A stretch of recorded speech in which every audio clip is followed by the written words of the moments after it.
आदाब नाजरीन, खैर मकदम में आपका जी सलाम में। और आज का मुद्दा लेकर हाजिर हूं मैं सऊद मोहम्मद खालिद। और आज का मुद्दा है सुलगते महाराष्ट्र का आखिर जिम्मेदार कौन है। दरअसल पूरी दुनिया में हिंदुस्तान अपनी तहजीब और अपने अमन के लिए मशहूर है, लेकिन अब हिंदुस्तान खुद जात की आग में जलता हुआ दिखाई देने लगा है। अक्सर ऐसे नजर आते हैं वाकयात। महाराष्ट्र से हुई निकली जात की आग में गुजरात धधकने लगा, तो वहीं मध्य प्रदेश और कर्नाटक तक भी इस आग की लपटें पहुंच गई हैं। लेकिन सवाल यह है कि आखिर महाराष्ट्र में जात का जहर घोला किसने? आखिर किसके शह पर जलाया गया महाराष्ट्र? क्या महाराष्ट्र की जली राख से साजिश की बू आ रही है? इन्हीं सवालों के साथ शुरू करते हैं आज का मुद्दा।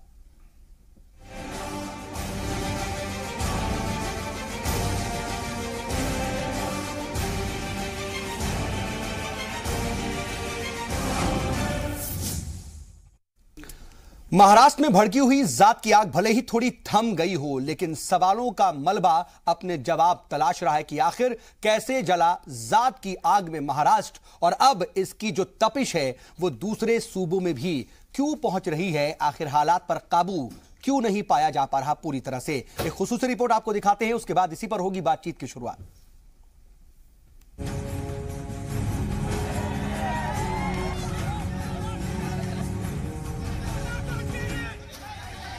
अब जबकि जला दी गई मेरी हस्ती, लगा दी गई मेरे घरौंदे में आग, खाक कर दिए गए मेरे ख्वाब, तो अब बची है बस नाउम्मीदियों की सुलगती राख। जला हुआ महाराष्ट्र पूछता है कि बताओ मेरा कसूर क्या था? किसने जलाया मुझे? क्यों जलाए गए मेरे अरमान? क्यों लगा दी गई मुझे आग? और अगर मुझे जलाने वाले खुली फिजा में सांस ले रहे हैं, तो फिर कहां है कानून? क्यों नहीं है वो सलाखों के पीछे? आखिर कौन है जिम्मेदार? आखिर कब तक महाराष्ट्र नफरत की आग में जलता रहेगा? हमला करने का कोशिश कुछ लोगों ने किया और इसकी एक रिएक्शन आ गई। भीमा कोरेगांव में जो भी घटना हुई है ये निंदनीय है, निषेधार्थ है। दलितों पर जहां भी अत्याचार होते, चाहे वो कांग्रेस की सरकार हो या बीजेपी की सरकार हो, मुझे लगता है कि दलित अत्याचार का विषय राजनीतिक तौर से नहीं देखना चाहिए। सब लोगों ने मिलकर इस जाति व्यवस्था को खत्म करने के लिए कोशिश करनी चाहिए। दरअसल भीमा कोरेगांव की जंग के 200 साल पूरे हुए थे। दलित लीडर जंग में जीत की सालगिरह पर जश्न मना रहे थे, तो नया साल भी अपनी आमद दर्ज करा रहा था। लेकिन अचानक महाराष्ट्र जात की आग में जलने लगा। दलित और मराठा बिरादरी की आन की इस लड़ाई में एक की जान भी चली गई, और देखते ही देखते महाराष्ट्र नफरत की आग में जल गया। तो सम्मेलन में शरीक हुए गुजरात के नए नवेले एमएलए जिग्नेश मेवानी और उमर खालिद पर शिद्दत पसंद तकरीर के इल्जाम में एफआईआर दर्ज की गई। पुणे पुलिस ने जिग्नेश और खालिद को समन भेजा है, लेकिन महाराष्ट्र पूछता है कि और लोग क्यों खुले घूम रहे हैं? इसमें के आरोपी के नाम है उमर खालिद रानार दिल्ली और श्री जिग्नेश मेवानी रानार गुजरात। जो आग लगा रहे हैं, जहर उगला रहे हैं, उनको आप कब्जे में नहीं ले पाते, उन पर एफआईआर नहीं होती, ये कौन सी बात है? महाराष्ट्र से निकली जात की आग गुजरात तक पहुंची और इसने मध्य प्रदेश और कर्नाटक को भी अपनी चपेट में ले लिया है।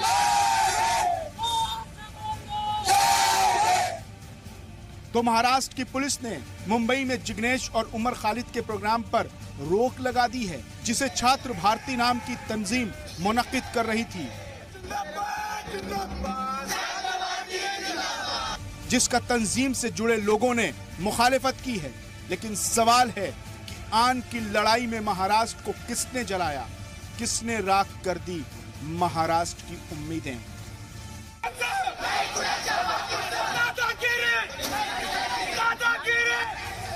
किसको ये फिक्र है कि कबीले का क्या हुआ? सब इस पे लड़ रहे हैं कि सरदार कौन? मुजम्मिल अय्यूब, जी मीडिया।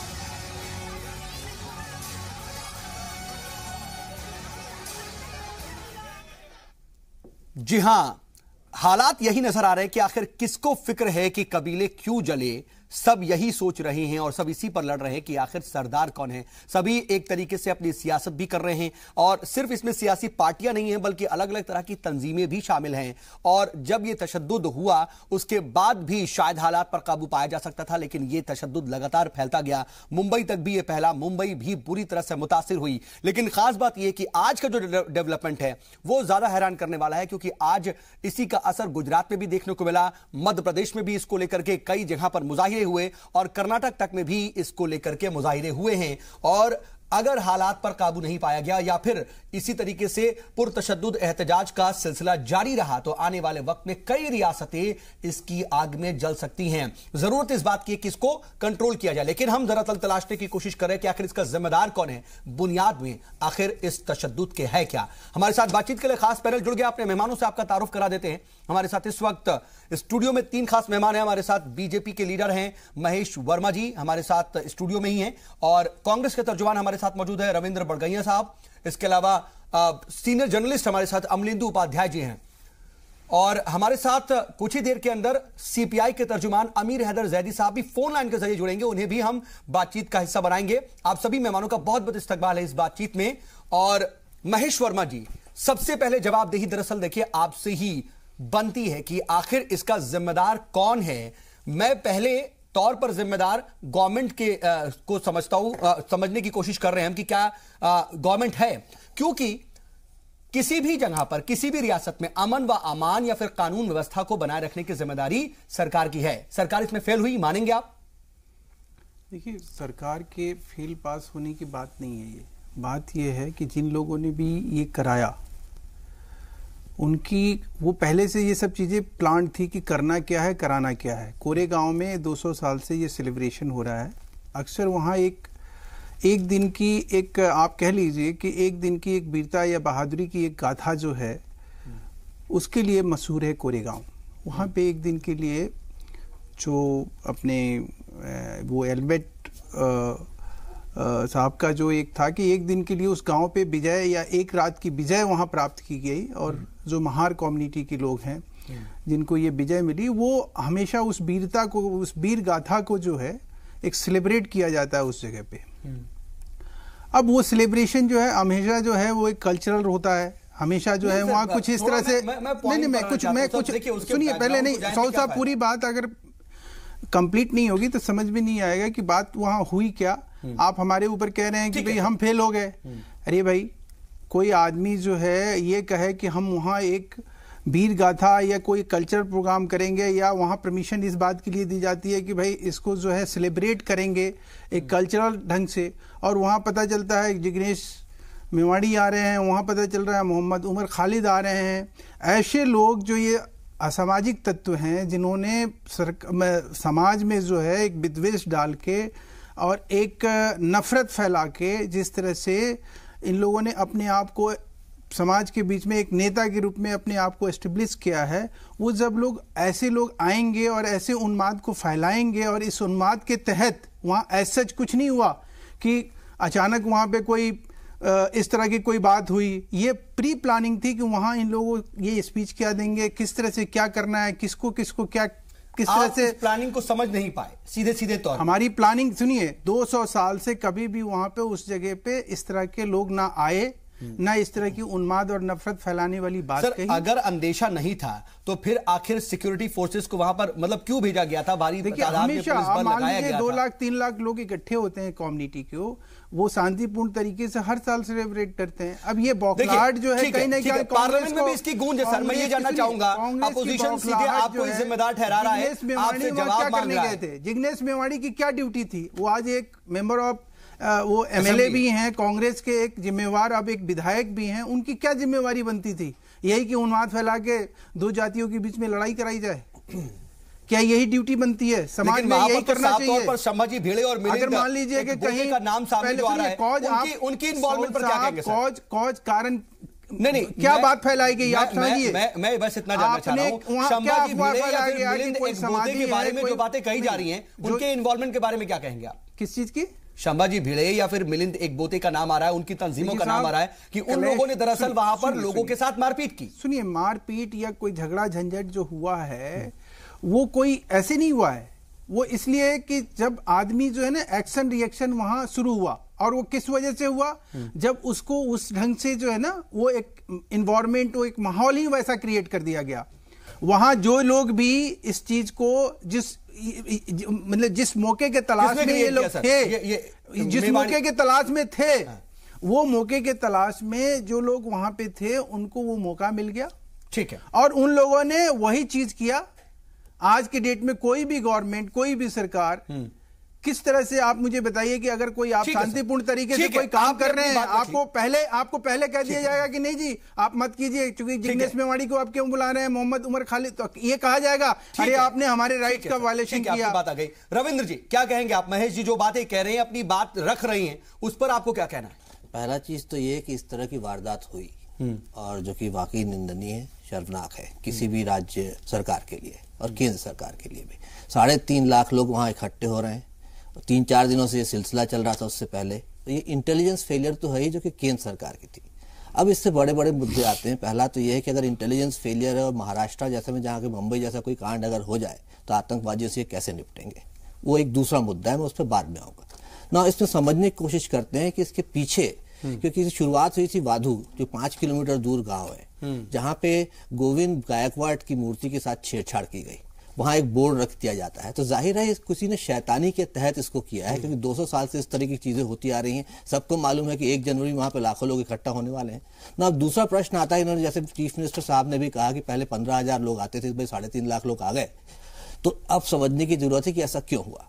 पूरे हिंदुस्तान भर में पिछले 3 सालों में दलितों पे जिस तरह के अत्याचार हो रहे हैं, चाहे वो गुजरात हो, मध्य प्रदेश हो, राजस्थान हो, बिहार हो, जहां भी इस बात में देखा जाए, तो जाहिर है कि ऐसा लगता है, मेरा अनुमान इसमें ऐसा है कि अचानक 15,000 से 3.5 आने की जरूरत इसलिए लगी क्योंकि कहीं ना कहीं दलित समुदाय को ये लगा कि उनको एकत्रित होकर अपनी एकजुटता दिखाने का की जरूरत है। ठीक है, ये हुई, इसलिए ज्यादा लोग वहां पे आए, जो कि अपने आप में फिर भी गंभीर विषय है कि कोई सिर्फ महाराष्ट्र तक ही सीमित नहीं है। जैसे आप बोल रहे हैं मध्य प्रदेश में है, राजस्थान में है, तो अत्याचार उन पे सब जगह हुआ, चाहे वो ऊना होए, गुना होए, उसके बाद जयपुर होए या फिर वेमुला होए, जो भी किस्से हमारे सामने आए हैं दलितों के साथ। और तीसरी चीज में, मुख्य बात जो मैं इसके मूल पे जाना चाह रहा हूँ, ये तो अभी की जो समस्या जैसे आपने बताई, मूल में ये है कि 1947 में जब पाकिस्तान और हिंदुस्तान अलग हुए, तब पाकिस्तान ने नफरत की राजनीति अपनाई।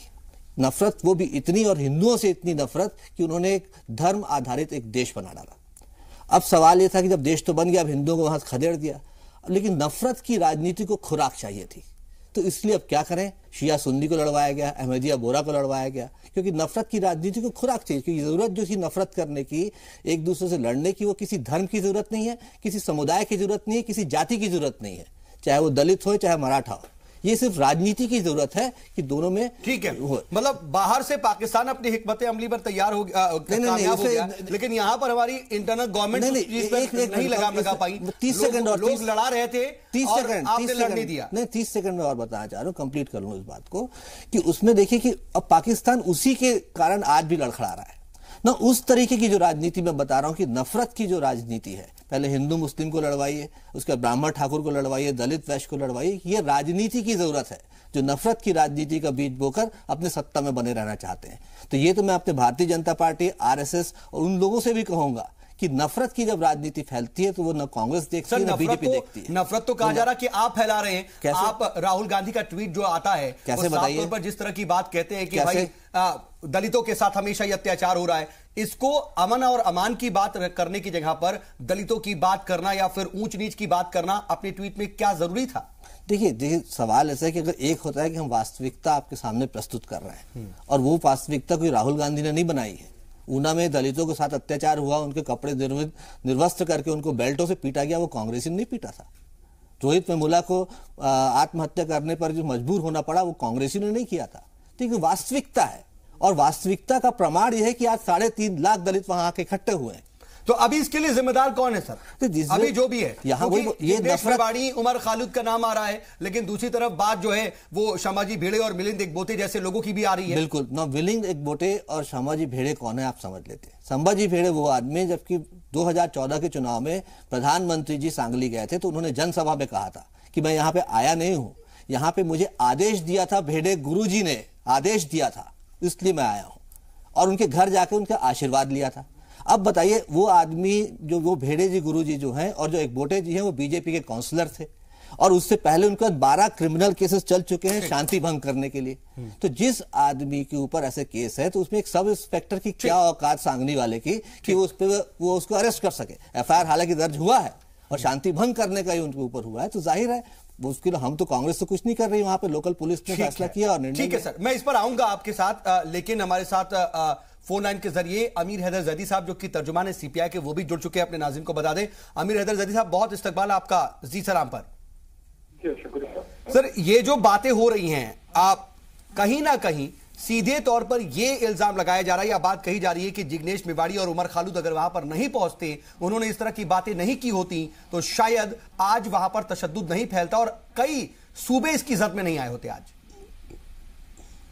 महेश वर्मा जी बीजेपी के लीडर है, वो यही कह रहे हैं कम से कम। फिर तंत्र में अपनी बात को कहने का हक, अकेले महाराष्ट्र की बात नहीं है। अभी मुझसे पहले जो बोल रहे थे वो सही कह रहे थे। आप उत्तर प्रदेश को ले लीजिए, एक दलित युवक है तो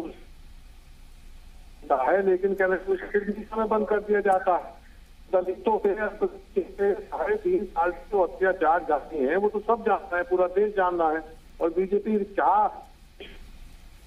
जाना चाहती है सब जानते हैं।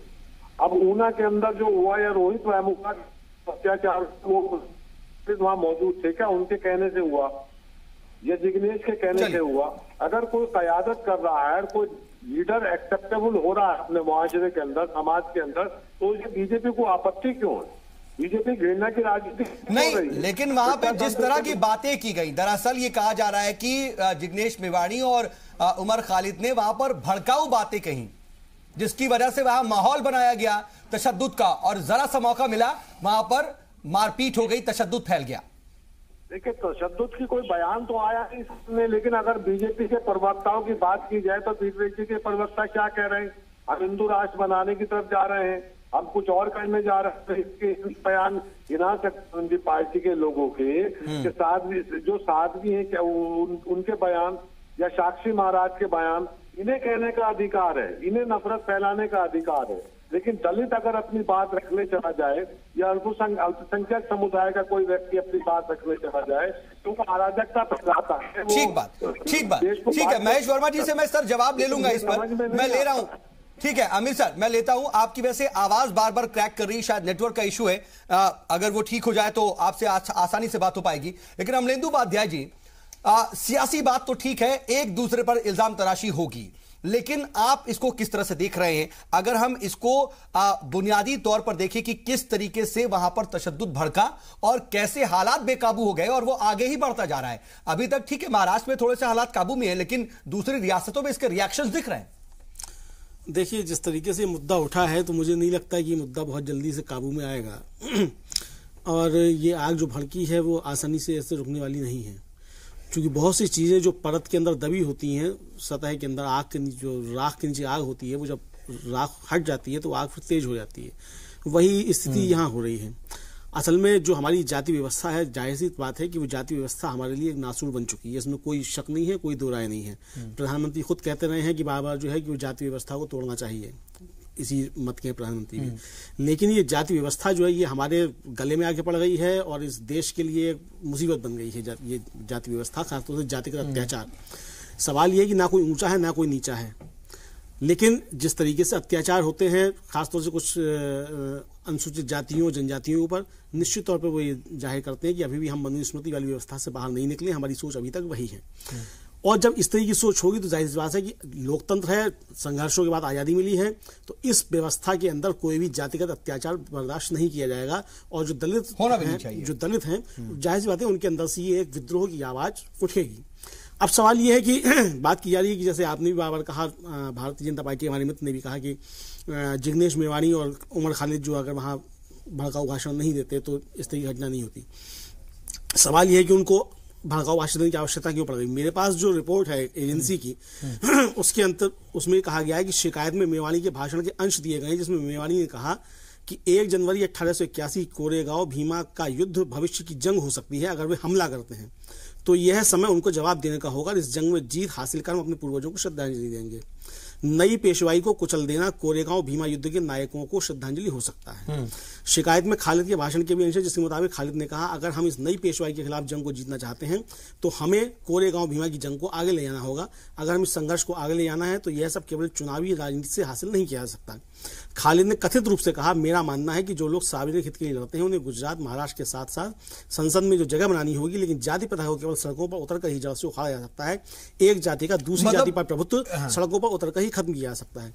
जाहिर सी बात है, इसमें कहीं भी कोई भड़काऊ वाली बात नहीं है। मतलब ये बात नहीं कहेगी कि आप सड़क पर उतरिए, मारपीट कीजिए, बल्कि अपने हक की लड़ाई डेमोक्रेटिक वे में कैसे लड़ सकते हैं। जाहिर सी बात है कि डेमोक्रेसी में अपनी बात जो है वो सड़क पर ही उतर के जनता कर सकती है। संसद के अंदर तो अपने प्रतिनिधि भेजती है, भाई जनता संसद के अंदर नहीं घुस जाएगी ना।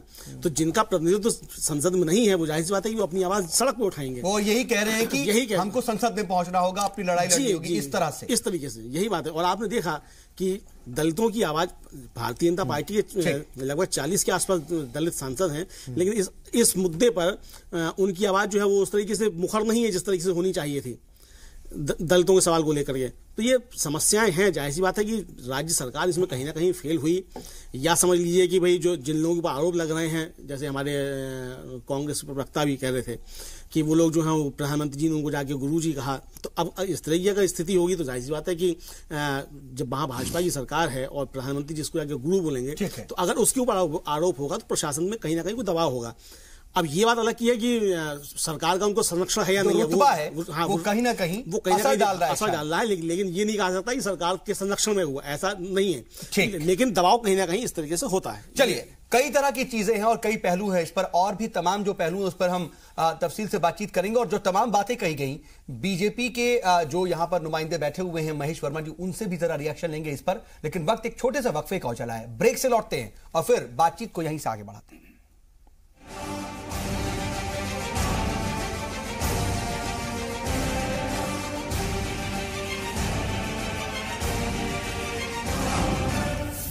तो आज का मुद्दा में आज हम बात कर रहे हैं कि आखिर सुलगते महाराष्ट्र का जिम्मेदार कौन है और आखिर ये आग आगे भी क्यों भड़कती जा रही है। अंदर से जो सोई हुई कहीं ना कहीं एक चिंगारी है वो क्या जल उठी है और आगे आने वाले वक्त में हालात ठीक नहीं होंगे, चीजें और बदतर होती जाएंगी। इसी पर हम जरा बातचीत करें। हमारे साथ बातचीत के लिए खास पैनल मौजूद है और महेश वर्मा जी, मैं आप ही से रिएक्शन चाहूंगा कि तमाम चीजें आपसे कही गई और सवाल उठाए गए और जवाब भी आपसे मांगा गया, क्या कहना है आपका?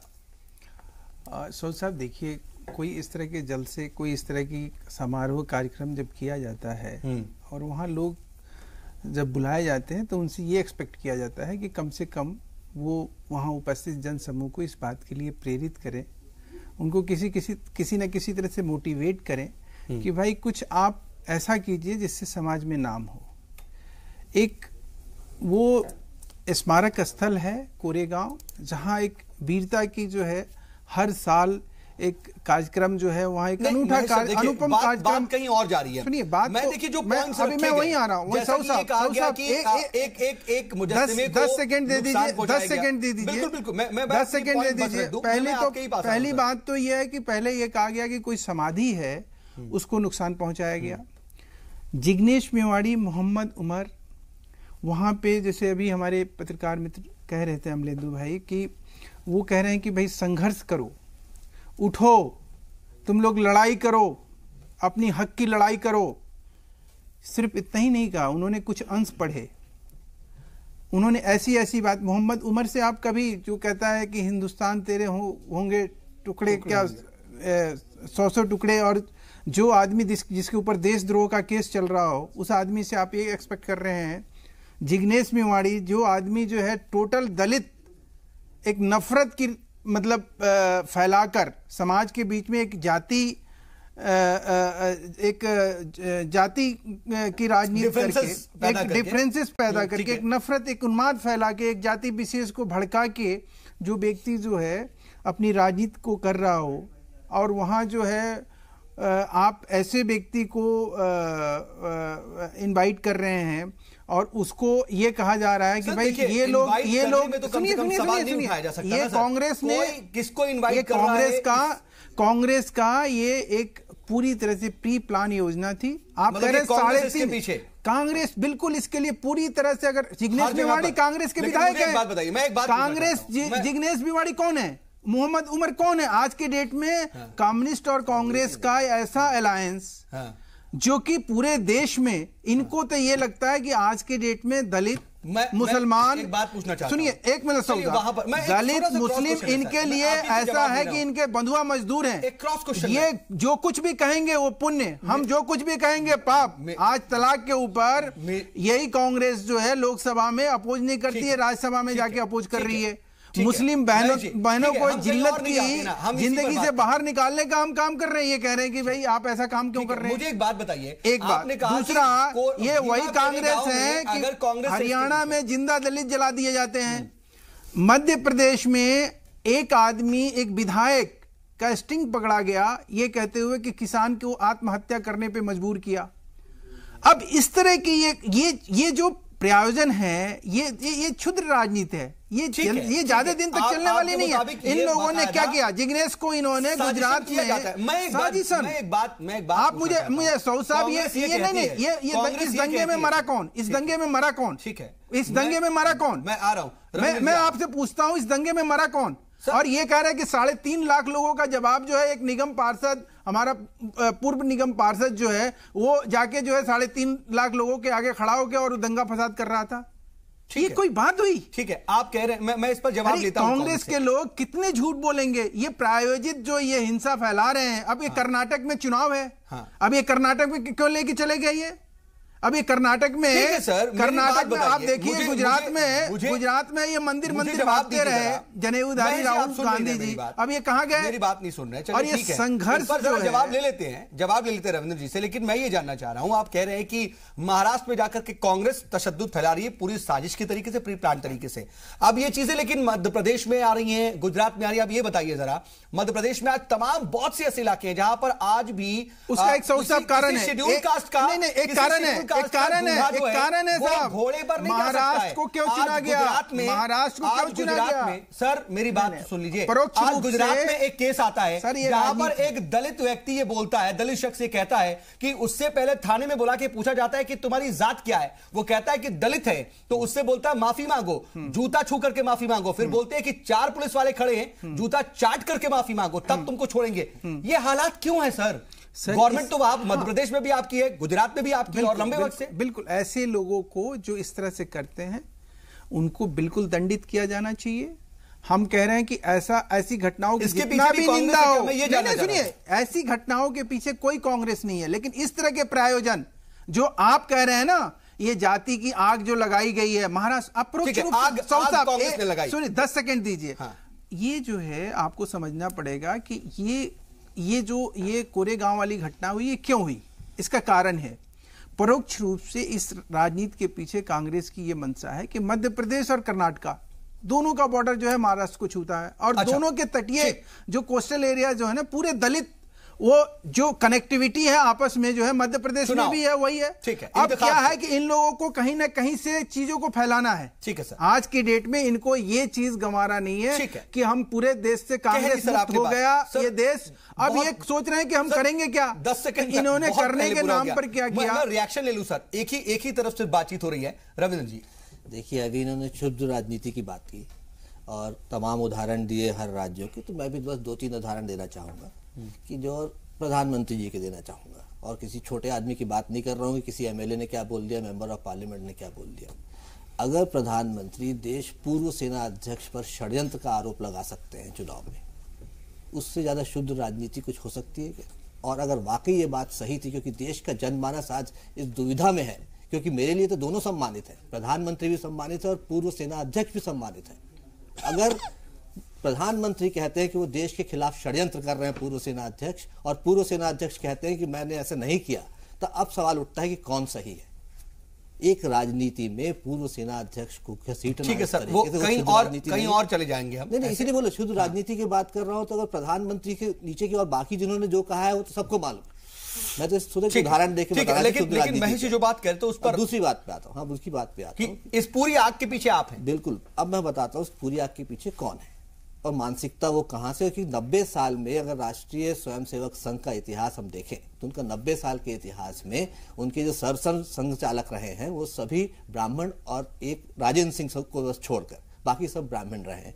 और एक को छोड़कर बाकी सब मराठी ब्राह्मण रहे। ठीक है, अगर उन्होंने और उनकी शुरू से अगर वर्ण व्यवस्था की बात है, इससे इत्तेफाक नहीं रख रहे वैसे, ठीक है ना, ठीक है, उनका हक है, उनके पास इत्तेफाक नहीं रखने का, लेकिन वर्ण व्यवस्था की जो बात है, जिस तरीके से वो लोग काम कर रहे हैं, और जिस अगर हेडगेवार की बात करें, अगर आरएसएस की 1925 से हम शुरुआत करें, तो इन सब के जो ग्रोथ है, जो डेवलपमेंट है इस तरीके के मूवमेंट का, हिंदुत्व का, जिसके वीर सावरकर जी के समय से जो शुरू हुआ है, उसको फायदा किस किस से और कब कब हुआ, ये सब मैं आपको उसको उदाहरण देके बताता हूँ कि इस तरीके दंगे से किसको फायदा, छोटा सा एक देखिए, दंगों से फायदा किसको हुआ है, ये बात पूरा आप भी जानते हैं, मैं भी जानते हैं, मैं उदाहरण दे सकता हूँ। मुजफ्फरनगर हुआ, किसको फायदा हुआ, 2002 गोधरा हुआ, किसको फायदा हुआ, इवन शुरुआत में 1925 की बात करूं तो 1925 में आरएसएस बनने के बाद 1928 तक, जब तक नागपुर में दंगा नहीं हुआ, मैं कह रहा हूं, युवा नहीं मिले थे। ये जो प्रायोजित कार्यक्रम बनाया कांग्रेस ने, क्या इसके पीछे जो है उसकी ये मंशा कहीं से भी दिखाई दे रही है कि जिग्नेश मेवाड़ी जो कांग्रेस के एमएलए हैं, वो कोरेगांव में एक ऐसे कार्यक्रम में जाते हैं जहां पे लोगों को किसी न किसी तरह से इस बात के लिए उनको मोटिवेट करना चाहिए कि भाई आप सुनिए, जिग्नेश मेवाड़ी जो है वहां जाके वहां संघर्ष करो, लड़ाई करो, उत्पात मचाओ, उन्माद फैलाओ। आप आने वाले चुनाव के लिए सब कुछ कर रहे हैं। क्या मतलब जी, ये बात कही जा रही है, मैं उसी पर रिएक्शन चाह रहा था। 3.5 लाख की भीड़, 3.5 लाख की भीड़ में ये कही जाए कि समाधि को तोड़ दी गई, इसलिए तुम सारे महाराष्ट्र को तोड़ दो। देखिए, ऐसा तुम सारे महाराष्ट्र को जला के राख कर दो, और उसके बाद आप लोग ये आरोप लगा रहे हैं कि एक निकम पार्षद वहां का, जो कि आप उसको कह रहे हैं कि भाई वो जो है हिस्ट्री सीटर है, वो अपराधी है, और वो ऐसे है और वो ऐसे है, और उसने 3.5 लाख लोगों का काउंटर किया, 3.5 लाख लोगों के साथ उसने टक्कर लिया, संघर्ष किया। चुनाव के लिए ऐसा किया सर, रविंद्र जी बहुत जल्दी से। चुनाव के लिए किन्होंने क्या क्या किया, वो तो मैंने आपको इतिहास बताया आपको कि चुनाव के लिए कौन कौन क्या क्या करता है। लेकिन अभी आप कर रहे हैं सर, अभी आप कर रहे हैं महाराष्ट्र में। भाई वहां पे जाके अगर दलित और मराठा जो कि साथ रहने पिछले 200 सालों से, ये हमेशा वहां पूजा होती आई है, अम्बेडकर जी वहां रहे हैं, यहाँ भी प्रकाश अम्बेडकर जी ने भी आज ये कहा है कि इसके पीछे उन्होंने ऐसा बयान दिया नहीं है। मैं एक माफी चाहूंगा, मैं माफी के साथ एक बात पूछना चाहूंगा। मैं नहीं बोल रहा, रविंद्र साहब एक आप जब बोल रहे थे मैं नहीं बोल रहा था। मैं सिर्फ माफी के साथ एक चीज मैं कहना चाहूंगा आपसे। आप इससे पहले बता दीजिए, इस कोरेगांव के कार्यक्रम में क्या इस तरह के नेताओं को कभी आमंत्रित किया गया? इस तरह के भाषण हुए, ठीक है, आमंत्रित करने इस तरह से नहीं, इस तरह के भाषण हुए, ठीक है।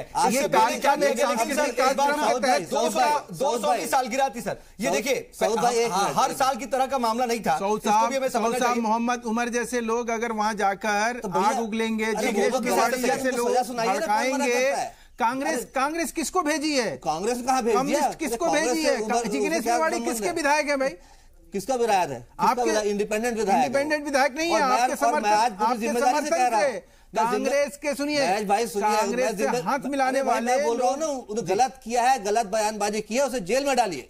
मैं तो कह रहा हूँ वो तो जेल में जाएंगे, साथ में ये भीड़े जेल में जाएंगे, और साथ में जो एक बोले जिसको गुरुजी मानते हैं अपने प्रधानमंत्री, अगर घर जाके परण छूते हैं, जो शांति भंग करने के लिए पहले 12 बार उनको आरोपित किया जा चुका है, ऐसे लोगों के साथ क्या किया जाना चाहिए, इसको हाँ बिल्कुल। हमारे यहाँ सुनिए, हमारे यहाँ संस्कृत में एक श्लोक है, अभिवादनशीलस्य वृद्धोपासेन चत्वारि तस्य वर्धन्ते आयुर्विद्या यशोबलम। व्यक्ति को जो है ना, किसी के अभिवादन, किसी का स्वागत, किसी का मान सम्मान करना, ये हमारी रिवाज क्या बोलते हैं, संस्कार में है, क्यों ना करें, हमारे संस्कार में है, हमारे व्यक्ति जो है ना, हम अमीर हैदर जैदी साहब, चलिए शायद हमारे साथ अमीर हैदर जैदी साहब जुड़े हुए नहीं हैं, हम उनसे दोबारा जुड़ने की कोशिश करेंगे। लेकिन अमलेंदु उपाध्याय जी, ये एक दूसरे पर इल्जाम तराशी चल रही है, क्या वाकई आने वाले वक्त में चुनाव के मद्देनजर प्री प्लान्ड तरीके से यहां पर तशद्दुद फैला गया? आप जो भी सरगर्मी देख रहे हैं एक सीनियर जर्नलिस्ट के नाते, क्या आप ये देख पा रहे हैं इसके पीछे कोई साजिश भी? देखिए, बस साजिश की तो मैं नहीं कह सकता कि इसके पीछे साजिश है या नहीं, लेकिन फायदा लेने की कोशिशें तो जरूर हो रही हैं दोनों तरफ से। दोनों तरफ से कह सकते हैं, दोनों तरफ से हो सकती है। जाहिर बात है, जब एक पक्ष एक तरफ से फायदा लेगा, दूसरा पक्ष दूसरी तरफ से फायदा लेगा। शुरू किसने किया, कौन फायदा लेना चाह रहा है? लेकिन शुरू किसने किया और खत्म किसने किया, मैं ये नहीं कहना चाहता, बल्कि मैं ये कहना चाहता हूँ कि जो बात की जा रही है, आप भी इसको चला रहे हैं कि वो मराठाओं से और महारों की लड़ाई हुई थी। तो पहली बात तो ये कि मराठाओं से कोई झगड़ा नहीं हुआ था, और आज कल भी जो हुआ है पहली को, मराठाओं से कोई झगड़ा नहीं हुआ है। ये बात जो है फैलाई जा रही है कि मराठाओं से कोई संघर्ष नहीं है, पहली बात। पेशवा जो थे जिनके खिलाफ लड़ाई लड़ी थी महाराणों ने, वो ब्राह्मण थे और वो मराठा नहीं थे, तो इसलिए मराठाओं के खिलाफ कोई लड़ाई नहीं थी। वो पेशवा जो थे वो टीपू सुल्तान के खिलाफ जाकर के अंग्रेजों के साथ जाके लड़े थे। तो इसलिए ये बात गलत फैलाई जा रही है। अब ये फैलाई इसलिए जा रही है मराठा वाली कि मराठाओं से लड़ाई हुई थी, क्योंकि मराठाओं ने अगले महीने से अपने आरक्षण की मांग के लिए आंदोलन करने की चेतावनी दी हुई है, वो आंदोलन शुरू करने के लिए जा रहे हैं। तो इसलिए अब वहां भारतीय जनता पार्टी की दिक्कत ये है कि वहां मराठा को मुख्यमंत्री ना बना के उन्होंने ब्राह्मण को मुख्यमंत्री बना दिया है। तो वहां मराठाओं को किसी तरीके से संतुलित करने के लिए या मराठाओं का जो शोभ उठने वाला है उसको कहीं दूसरा डाइवर्ट देने के लिए हो सकता है लड़ाई के बीच में से फायदा उठाने की कोशिश की जा रही है। अगर आप ये बात कह रहे हैं तो इसके पीछे तो फिर इस वक्त तो जो मौजूदा हुकूमत है वो इसके पीछे हो सकती है। नहीं, रोशनी जलाने के लिए कोई अपने ही घर में आग लगा देगा। मैं ये नहीं कह रहा हूँ कि इसके पीछे मौजूदा हुकूमत है या नहीं है, मैं तो ये कह रहा हूँ कि एक गुण ये भी है इस लड़ाई का, ये भी एक हो सकता है। क्योंकि जो बाबा बात कही जा रही है कि मराठाओं के खिलाफ हुई, मराठाओं से ना लड़ाई 1881 में हुई और ना 1 जनवरी को मराठाओं के बारे में बार बार ये बातें किसने बात कही? मराठाओं का वो प्रभुत्व वाला क्षेत्र है मराठाओं का। अमलेंदु जी, मैं रोक रहा हूँ आपको। हाँ, रोकिए। मैं आपसे ये पूछना चाह रहा हूँ कि अफवाह किस बात की फैलाई गई, किस बात को लेकर ये सारे दंगे फसाद हुए हैं, उसका कोई कॉज आपको अभी तक पता चला? मैं सिर्फ 2 बात कहना चाहता हूँ महेश जी। एक तो ये कि जैसा आपने कहा कि 3.5 लाख की भीड़ थी और वहाँ जो था हमारा पूर्व पार्षद जो वो जाकर के नहीं लड़ सकता। अगर 3.5 लाख की भीड़ से जो लोग लड़ने के लिए पहुंचे थे, जाहिर सी बात है कि इंतजाम से वो रहे होंगे। 3.5 लाख की भीड़ इंतजाम से नहीं होगी जिनमें एक आदमी मरा। पहली बात तो ये। नहीं, कौन आदमी मरा? कौन आदमी था वो? जो भी मरा हो। नहीं, आप यही चीज आपको करेक्ट करूँ ना, एक वो मराठा ही था जिसकी मौत हुई, निर्दोष आदमी था। तो निर्दोष तो मरता ही है। हाँ, वो आपको बताऊं, वो कोई दलित नहीं था। निर्दोष तो मरता ही है। कोई दलित व्यक्ति नहीं था। निर्दोष तो वहाँ जो उन्माद फैलाई गई, जो जलाई गई चीजें, वो 3.5 लाख लोगों को जो भड़काया गया, जिसके बारे में आपने अभी कहा कि भाई मोहम्मद उमर, उन्होंने तो कुछ कहा ही नहीं, उनके ऊपर जो FIR है वो गलत हुआ। इसी प्रकार से एक तो ये है, एक तो महेश जी, मैं आप लोगों को धन्यवाद अदा करना चाहता हूं आपकी पार्टी को जी, कि आप लोगों ने इस देश को 3-4 बड़े नेता दे दिए मुफ्त में, जैसे कन्हैया कुमार, हाँ, उमर खालिद जी, जिग्नेश मेवानी जी। ये सब आपकी पैदाइश है, ये जनता की पैदाइश नहीं है। हम लोग की पैदाइश। मैं कह रहा हूँ कि अगर कोई आदमी गाली दे हमें, आप ये कह रहे हैं JNU में एक छोटा सा संगठन जिसके 40 सदस्य आज के डेट में कोई हमारे देश को गाली बके, देशद्रोह की बात करे, हमने कुछ नहीं बनाया, हमने तो उसको कटघरे में उठा के डाला, हमने उसको वो रास्ता दिखाया जो कि कानूनन उसको नहीं, बिल्कुल हमने छोड़ा थोड़ी। कन्हैया को, आज कन्हैया की क्या औकात है? हमारे देश में इतने कमजोर लोग नहीं है। अगर वो दोषी था, हमारे देश में लगाए थे, इंशाअल्लाह तेरे टुकड़े होंगे 1000। तो लेंदु साहब, हम इतने भारतीय जो है, हम भारतीय इस चीज को समझते हैं कि हमारे नेता कैसे होने चाहिए। समाज के तोड़ने वाले को हम कभी भी, समाज के तोड़ने वाले नीचे नारे लगते हैं, उनको पकड़ लिया जाता है। आपको उसको उसी पे चार्जशीट करना चाहिए ना देशद्रोह में। आपने आज तक नहीं किया। ठीक है, क्या बात कह रहे हैं? देशद्रोह में चार्जशीट और उसके साथ जो असरात हैं उसी पर रहे, और जिम्मेदार कौन है जरा हम वही तलाशने की कोशिश कर रहे हैं। और तमाम दूसरी और भी बातें जरूर इसमें शामिल हो रही हैं, लेकिन हम जरा टॉपिक पर रहेंगे। फिलहाल वक्त जरा एक छोटे से वक्फे का हो चला है, ब्रेक से लौटते और बातचीत को आगे बढ़ाते हैं।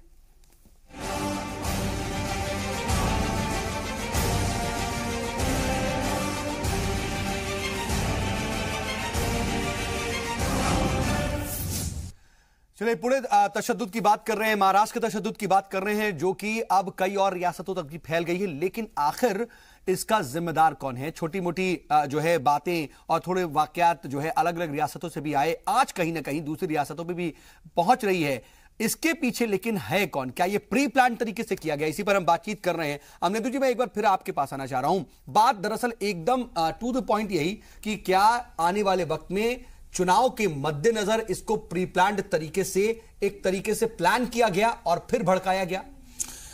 देखिए, तलाशते कहीं ऐसा देख पाते हैं? नहीं, मैं ऐसा नहीं देख पा रहा हूं कि कोई प्री प्लान किया गया हो और इस तरीके से किया गया हो, क्योंकि अभी तक ये भी कोई प्रमाण नहीं मिले हैं कि वहां जिन दोनों लोगों का नाम भी आ रहा है कि उन्होंने कोई बड़ी जनसभा को खिताब किया हो। ऐसा अभी तक कोई प्रमाण नहीं मिले हैं।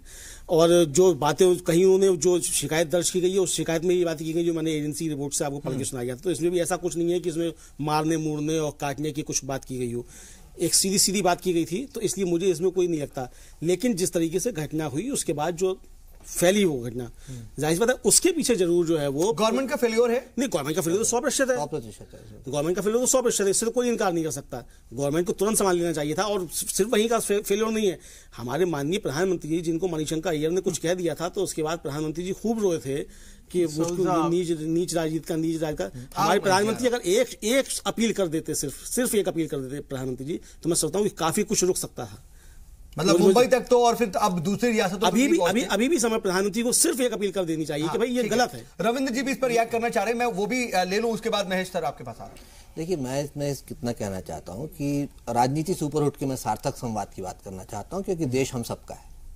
इसमें जैसे संविधान में बना, संविधान ने पूरे सभी को बराबर समानता का अधिकार दिया। संविधान तो रातों रात लागू हो जाता है, लेकिन इसके लिए अगर संविधान अगर कहता है कि सबको समान अधिकार है, तो ये कहीं ना कहीं सामाजिक व्यवस्था पे संकेत था। समाज को ये स्वीकार करना चाहिए था कि अब दलितों को समान अधिकार मिल गए हैं, और उनकी नैतिकता को सोच नहीं बदली, सोच जो बुनियादी फर्क है और बदलाव की जरूरत है वो नहीं हुआ। तो संविधान रातों रात काबिज हो सकता है, लेकिन सोच बदलने में समय लगता है। जैसे हम देखते हैं कि हमारे लेकिन सर अफसोस इस बात का होता है कि क्या 70 साल भी क्या हमारी सोच में जरा भी फर्क नहीं आया। आज वो वक्त है कि जब इसी दलित समाज के लोग, दलित मुआशरे के लोग बड़े बड़े ओहदों पर हैं। बिल्कुल ठीक बात, वही मैं उसी बात पे मैं आ रहा हूं। हम ये देखते हैं कि हमारी जमहूरिया भी उसी तबके से आते हैं, लेकिन उसके बावजूद भी उनके खिलाफ तशद्दुद हो रहा है। बिल्कुल भाई, वो तो आज भी ऐसा कहना कि अगर ऐसी बात होती कि दलित वाकई में समान, सब जगह समानता का अधिकार, ये जो खबर आप पढ़ते हैं कि डीसीपी ने बोला कि मेरा जूता चाटो, और ये सब चीजें जो हम खबर पढ़ते रहते हैं उन पर अत्याचार, वो सारी चीजें नहीं हुआ। जाहिर है समाज में चीज अभी व्याप्त है। मेरा इसमें ये होता है कि देश में माहौल इस तरीके का बनाना चाहिए, जैसे अभी अमलेंदु भाई कह रहे थे कि प्रधानमंत्री जी एक बारी कह रहे तो देश का माहौल सुधरता, और लोगों को एक सजग हो जाते कि ये सामाजिक हमको इस तरीके की चीजों को नहीं। प्रधानमंत्री की कई अपीलों का असर हुआ है, इस बात नहीं। देखिए, क्या स्पेशल मन की बात नहीं हो सकती थी? बिल्कुल। देखिए, सार्थक संवाद की बात करो, राजनीतिक बात। अभी अमलेंदु जी ने कही ना कि भाई वहां पे किसी भी तरह से, किसी प्रकार से भी जन भावना को भड़काने की कोई भी कोशिश नहीं की गई। पहली बात तो ये है कि जिन लोगों को भी बुलाया गया वो लोग किस बैकग्राउंड के हैं ये अच्छी तरह से ही जानते हैं, एक बात। दूसरी बात, लेकिन एक छोटी सी बात सुनिए, ये कह रहे हैं कि वहाँ इंटेलिजेंस फेलियर हुआ, वहाँ गवर्नमेंट जो है वो फेल हुई। एक चीज मुझे बताइए कि जब कोई प्रोग्राम जो है हर साल शांतिपूर्ण तरीके से किया जा रहा है, कराया जा रहा है, या वो 15,000 हो या वो 15 लाख हो, अगर उसके लिए समुचित व्यवस्था राज्य सरकार ने प्रदान किया और लोगों को भड़का के एक पब्लिक जो वहां पर आई, उसने कभी ये नहीं सोचा था कि मुझे ऐसे नेताओं से वास्ता वहां पड़ेगा जो कि हमें इस बात के लिए ललकारेंगे, हमें वो इस बात के लिए धिक्कारेंगे कि यार तुम लोग क्या कर रहे हो, ये देखो कैसी गौरव गाथा जो है कोरेगांव में हमने लिखी है, और तुम लोग आज चूड़ी पहन के यहाँ पे हमारी बात को सुन रहे हो। और ऐसी ललकार और ऐसी भावनाओं को भड़का के और उनको जो है एक जाति उन्माद में फैला के, हम तो ये कहते हैं आज की डेट में, जबकि सबका विकास और सबका साथ जब प्रधानमंत्री कहते हैं तो कांग्रेस कहती है कि नहीं भाई, आप दलित की बात करो, आप मुसलमान की बात करो, आप हिंदू की बात करो, आप क्रिश्चियन की बात करो। अब इस तरह की चीजें जो है, हम जो है प्रधानमंत्री आज के डेट में इस देश में ये कहां कह रहे हैं कि हमारे दलित, वंचित या शोषित वर्ग जो है वो उसका भला ना हो। एक अपील की बात हो रही है, महेश जी, हालात को देख करके, क्योंकि बहुत प्रधानमंत्री छोटी हिंसा नहीं थी, छोटा तशद्दुद नहीं था, एक शहर से दूसरे शहर और अब एक सूबे से दूसरे सूबे जा रही है। प्रधानमंत्री का ये कह रहे थे ना कि एक प्रधानमंत्री की अपील वहां काफी होती। प्रधानमंत्री आज की डेट में वहां अगर अपील कर देते तो ये जो जितना ये जाति ये जो दंगा फसाद हो रहा है ये सब बंद हो जाता। अरे साहब, दंगा फसाद करने वाले और कराने वाले जो है वो 3.5 लाख लोग नहीं है जो वहां आए थे। उसके बाद ये काम जो है कांग्रेस कर रही है, जिसके पीछे पॉलिटिकल एजेंडा हो, जिसके जो राजनीतिक कारणों से हो रहा हो, उसको आप कैसे रोक लेंगे? ठीक है, चलिए, कम से कम उन्होंने स्वीकार तो किया कि ये राजनीतिक कारणों से हो रहा है।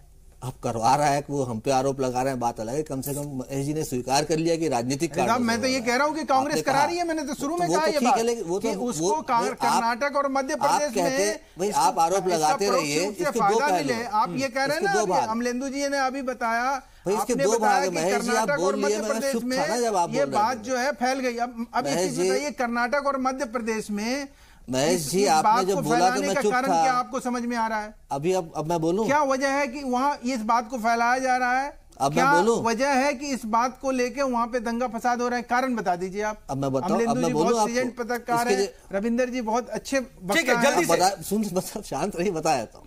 देखिए इसे दो पहलू, पहला था कि ये क्या जानबूझ के कराया गया था, और दूसरा किसने कराया है।